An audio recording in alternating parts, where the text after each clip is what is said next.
So I love Christmas and I love talking about Christmas, and today we get to talk about this Christmassy themed board game called Spirits of Christmas. Yes, we are. And this game was designed by John Bailey, and the art was done by Emmy Bailey.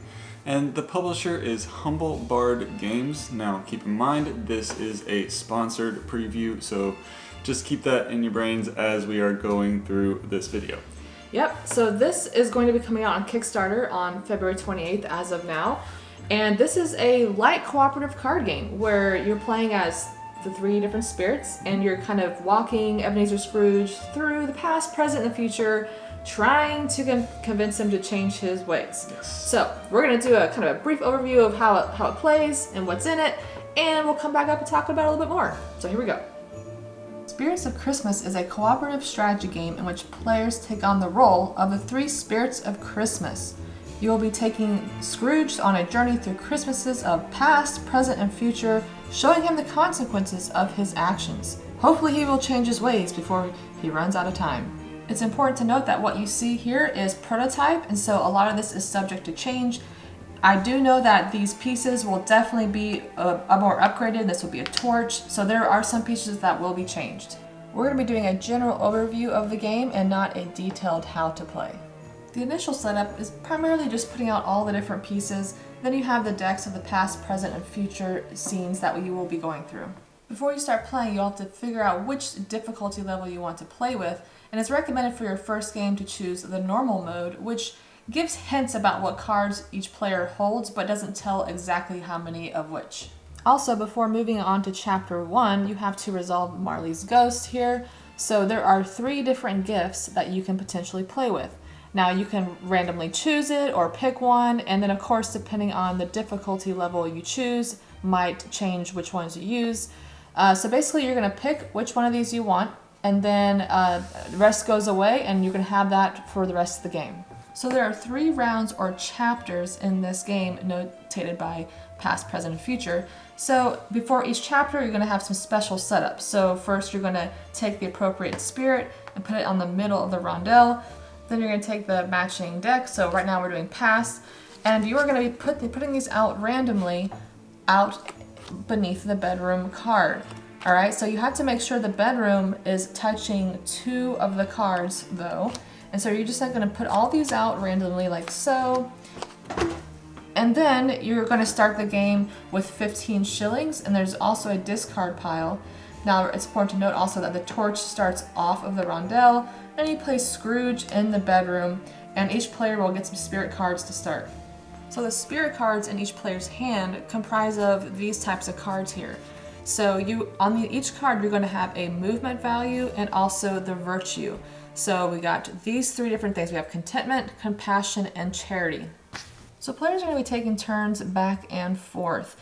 And what you're going to do first is you're going to move the spirit on the rondel. So at the very start of the chapter, it's just simply going to be 1 movement to any spot because you're starting the center. And that's just going to be a cost of 1 shilling. Now, if I was here, at this point, it's going to cost 1 shilling per movement. So if I wanted to go here, that'd be 1, 2. So I would have to spend 2 shillings. And of course, if you want to go all the way around, that's going to cost 4 shillings. And you can go either direction. And wherever you land, you're going to take that corresponding action. One of the actions you can take is movement. So what you're going to do is you're going to choose one of the cards from your hand and play the card, and you're going to move it that amount of spaces. So if this player wanted to play this card, then it would be 1 movement. And so Scrooge always starts in the bedroom. So 1 movement, you can start either path. I'm going to go over here. So that's 1 movement. Now there's a few different types of cards. You have coin cards, you have scene cards, and then you have like torch cards here. Now you're going to immediately resolve the coin card and the torch card whenever you get to that card. So for this, we're going to get an extra card. So we draw this card into our hand, and we also get an extra shilling, which we take from the discard pile and add it to the main pile. And then that card is resolved, it's going to get flipped over, but Scrooge will stay there.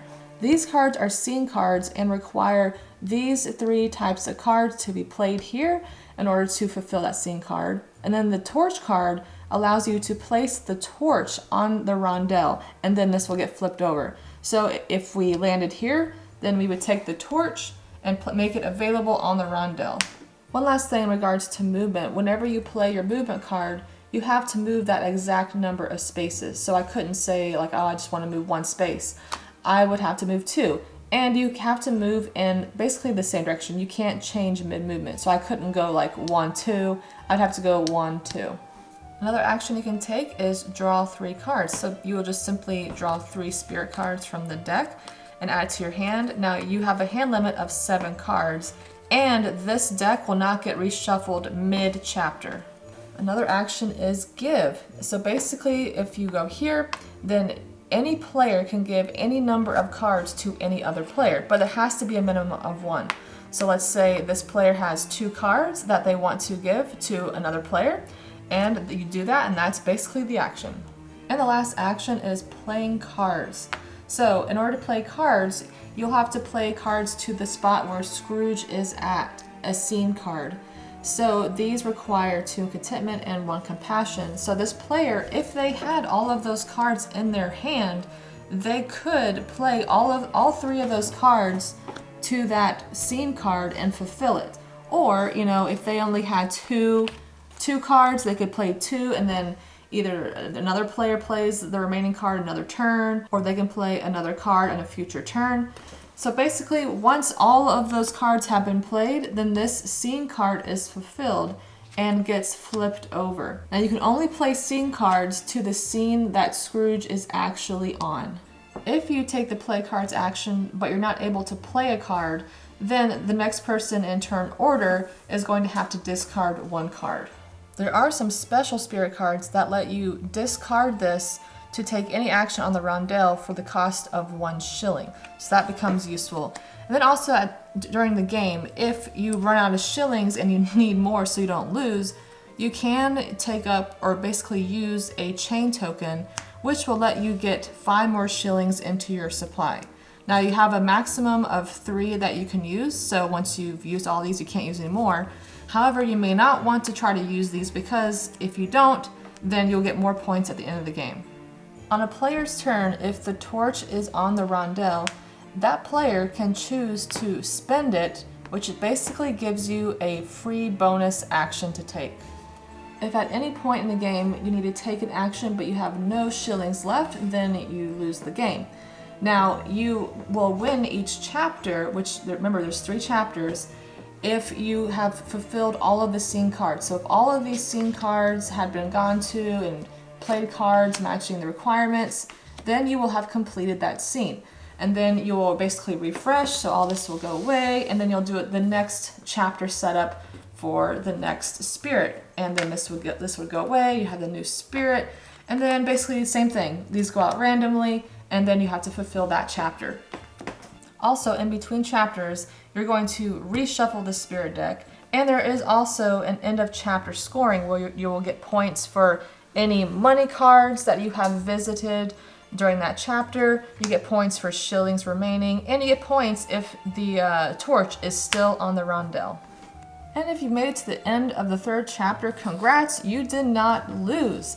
Now, at this point, you will add up all the point cards you have collected through the 3 chapters, and you will total up how many chain tokens you used or possibly did not use and get those points as well. So if we didn't use any of the chain tokens, so these are all 3 available, we would get an extra 18 points. And if you used all 3, well, you don't get any of those extra points.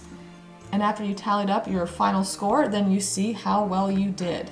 I want to point out that there's also a solo variant that you can play, and there are different modes of play. So we were kind of talking about the normal version, but if you want to make it easier, you can, or if you want to make it hard or even very hard or humbug hard, then there's all those variants. And there are also communication variants that you can use to kind of tweak how you want the game to be.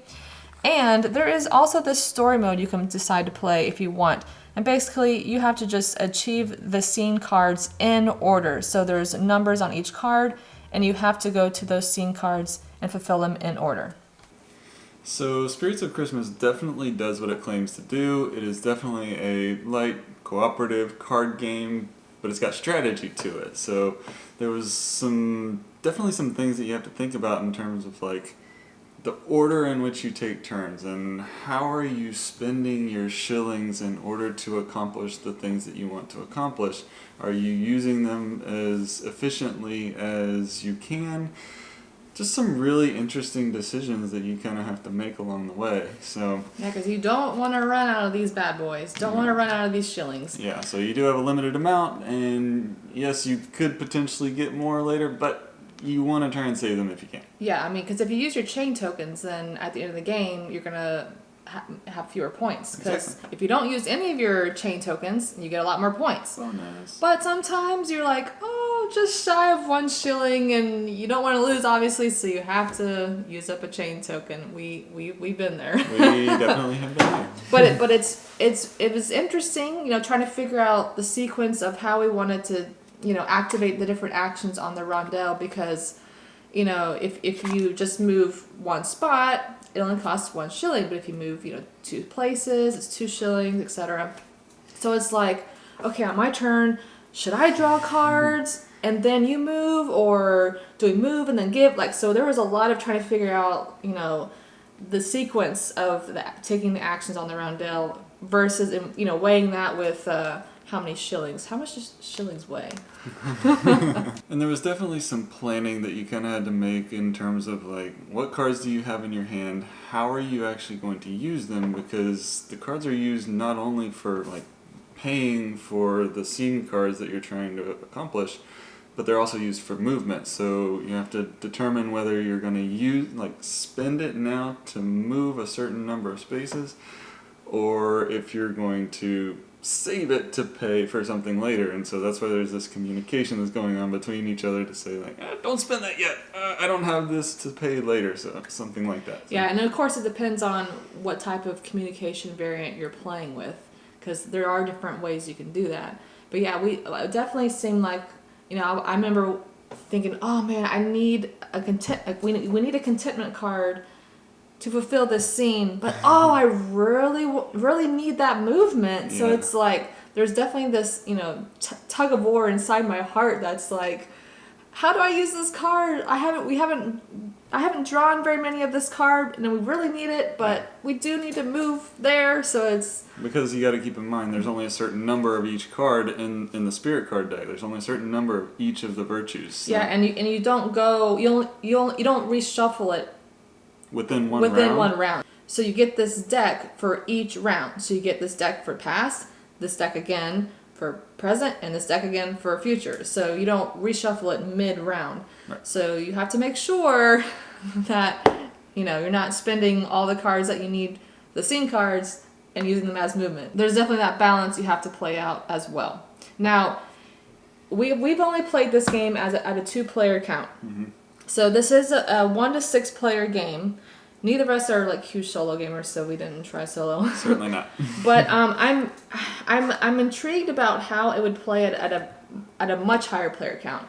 We think, and this is just a theory, but we think that it would probably be a little bit harder just because of the additional person that you have to kind of figure out the communication between more than just the two people. Yeah, like the planning ahead, because it seemed like when we played, we were trying to think out, turns ahead about, okay, to make sure we wouldn't run out of shillings, because we had to draw some more cards, then we had to move and play cards, but we had a certain amount of shillings, so we were thinking ahead a lot, trying to plan. So I feel like if you're playing with like a lot more players, it might be more difficult to kind of plan ahead. But I mean, that's just us, because we're theorizing we're not as good as at doing that. But I mean, it still might be a great game. We just haven't tried it. For us, it worked great at 2. Yeah. We really loved it. Yeah, and I feel like yeah, we really liked it at 2.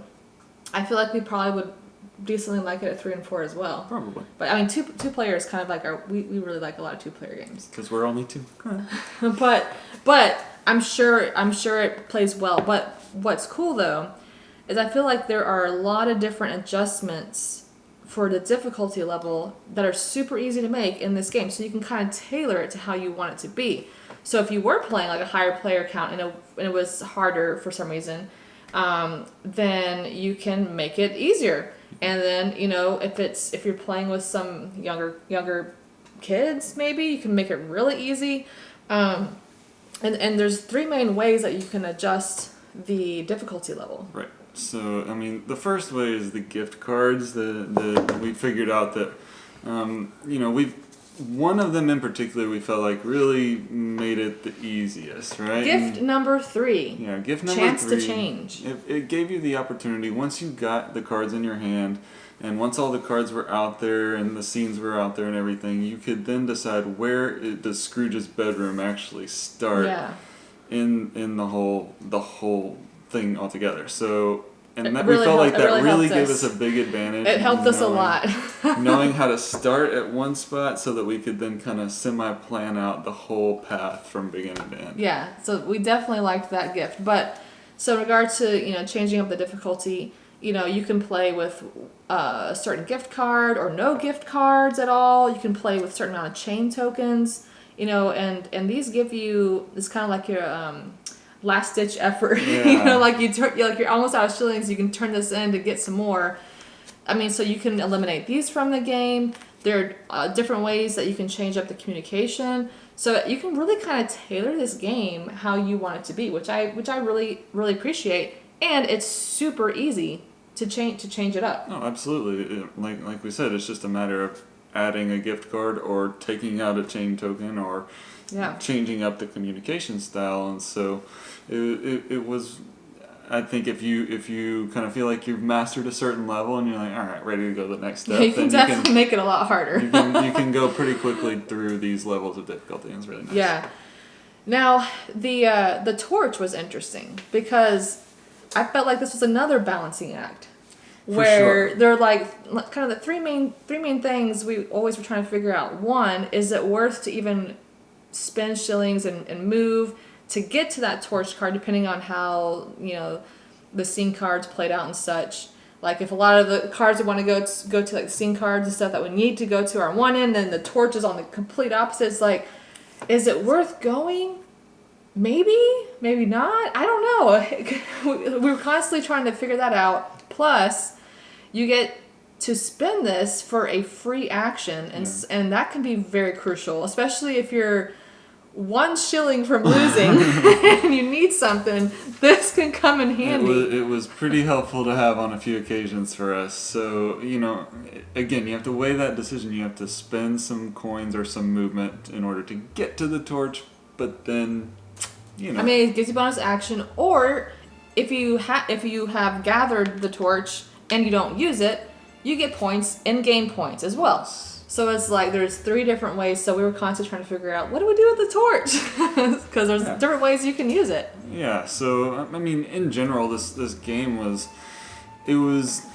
really kind of thought provoking. Oh, it yeah. was like Yeah. there were definitely some decisions that you had to make along the way that made it, you know, kind enjoyable. of surprised us, and we enjoyed it quite a bit. Like I knew, I went into it knowing it was gonna be a light cooperative game, but I honestly didn't realize how cooperative it was going to feel. Right. Like it felt really cooperative. Like we were constantly brainstorming together, planning out the actions, trying to figure out where we need to go and such. So yeah, it was very cooperative. Yeah. It was really good player interaction with this game. So guys, that is kind of a summary of Spirits of Christmas. If this looks like a game you might be interested in, then definitely stay tuned for the Kickstarter. We're going to leave links down below with some information like their website, you know, all that kind of stuff. Mm-hmm. So definitely check that out if you're interested in this game. Mm-hmm. But yeah, guys, thanks for watching, and we appreciate it, and we'll see you on the next one.